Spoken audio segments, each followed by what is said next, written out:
नमस्कार। आज हम एक काफ़ी चर्चित और कई बार मतलब विवादित किताब पर बात करने वाले हैं। ओशो की संभोग से समाधि की ओर। हाँ, बिल्कुल। ये किताब ओशो के उन प्रवचनों पर आधारित है जहाँ वो सेक्स, चेतना, ऊर्जा और अध्यात्म जैसे विषयों पर बहुत गहराई से बात करते हैं। और आज हमारी कोशिश रहेगी कि ओशो के इस मूल विचार को समझा जाए कि कैसे संभोग, जिसे अक्सर बस एक शारीरिक क्रिया माना जाता है, वो उनके हिसाब से समाधि तक मतलब परम चेतना तक पहुंचने का एक रास्ता हो सकता है। बिल्कुल, उनका जो कोर आइडिया है वो यही है कि सेक्स सिर्फ शारीरिक नहीं है।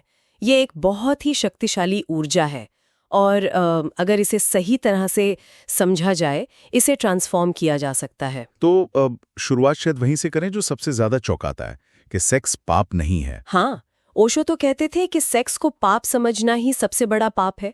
उनके लिए ये जीवन की निरंतरता के लिए प्रकृति की एक बिल्कुल सहज नेचुरल प्रक्रिया है। और जो दमन होता है इसका सामाजिक या धार्मिक कारणों से, उसका क्या नतीजा देखते हैं वो? देखिए, उनका मानना था कि जब इस नेचुरल एनर्जी को दबाया जाता है, चाहे समाज के दबाव में, धर्म के या परिवार के, तो ये विकृत हो जाती है। विकृत मतलब ये कुंठा बन सकती है, अपराध बोध पैदा कर सकती है या फिर किसी और अनहेल्दी तरीके से बाहर आ सकती है।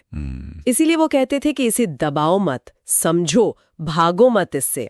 अच्छा। तो समझने से ही रूपांतरण का रास्ता खुलता है। हाँ, यहीं से वो दूसरे महत्वपूर्ण बिंदु पर आते हैं, ऊर्जा का रूपांतरण, सेक्स से समाधि तक का सफर। कैसे? मतलब ये ऊर्जा बदलेगी कैसे? उनका कहना है कि ये जो सेक्स की शक्तिशाली ऊर्जा है, अगर इससे सही दिशा दी जाए, ध्यान और पूरी जागरूकता के साथ, तो यही ऊर्जा आत्मज्ञान में बदल सकती है। उनका वो कथन काफी मशहूर है ना कि सेक्स ध्यान बन सकता है अगर उसमें पूर्ण जागरूकता लाई जाए। बिल्कुल। वो उदाहरण देते हैं जैसे नदी के पानी को रोककर बांध बनाकर बिजली पैदा करते हैं।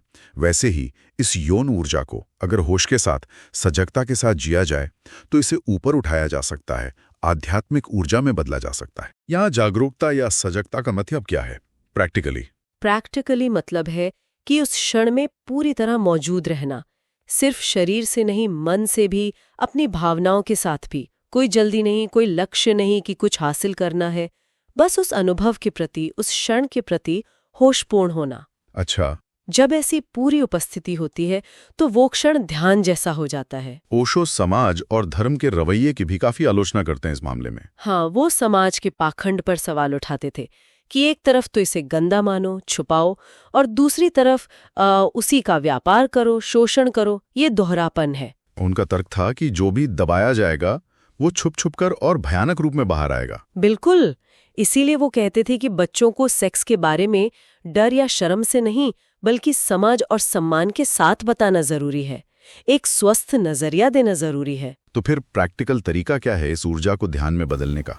ओशो क्या सुझाव देते हैं? वो कुछ चीजों पर जोर देते हैं, जैसे संभोग के दौरान धीमी गति, धीमा स्पर्श, और सबसे जरूरी, जैसा मैंने कहा, पूरी तरह सजग रहना, बिना किसी प्रदर्शन के, बिना किसी लक्ष्य के, बस गहरी अवेयरनेस। ये कुछ तांत्रिक दृष्टिकोण जैसा लगता है। हाँ, इसका कनेक्शन तांत्रिक परंपरा से जुड़ता है, जहाँ यौन ऊर्जा को एक पवित्र दिव्य अनुभव का माध्यम माना गया है।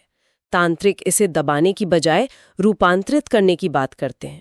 तो मतलब जल्दी नहीं, गहराई महत्वपूर्ण है, होश महत्वपूर्ण है। बिल्कुल सही। और फिर वो आते हैं चरम अनुभव पर, ऑर्गेज़म पर। हाँ। ओशो कहते हैं कि अगर वो चरम क्षण, वो पीक एक्सपीरियंस पूरी सजगता के साथ जिया जाए, तो वो एक विस्फोट जैसा हो सकता है। विस्फोट? पैसा विस्फोट। एक ऐसा क्षण जहां मैं, मतलब जो हमारा ईगो है, अहंकार है, वो खो जाता है, समय का एहसास मिट जाता है, और एक गहरी शांति, एक रोशनी जैसा अनुभव हो सकता है। और यही समाधि की झलक है उनके अनुसार। हाँ, वो समाधि की उस परम चेतना की एक क्षणिक झलक है। तो अगर हम पूरी बात को समेटे तो ओशो ये कह रहे हैं कि सेक्स एक यात्रा बन सकता है, शरीर से आत्मा तक, और इसकी चाबी है सजगता। हाँ, संक्षेप में यही है। ये किताब बेसिकली मनुष्य की सबसे फंडामेंटल, सबसे शक्तिशाली ऊर्जा को समझने, उसे एक्सेप्ट करने और फिर उसे एक पॉजिटिव दिशा में ऊपर की ओर मोड़ने का एक तरीका बताती है। और संदेश यह है कि जिसे समाज ने शायद सबसे नीचे रखा है, उसी में अगर होश लाया जाए तो ऊपर उठने की सबसे बड़ी संभावना छिपी है। बिल्कुल।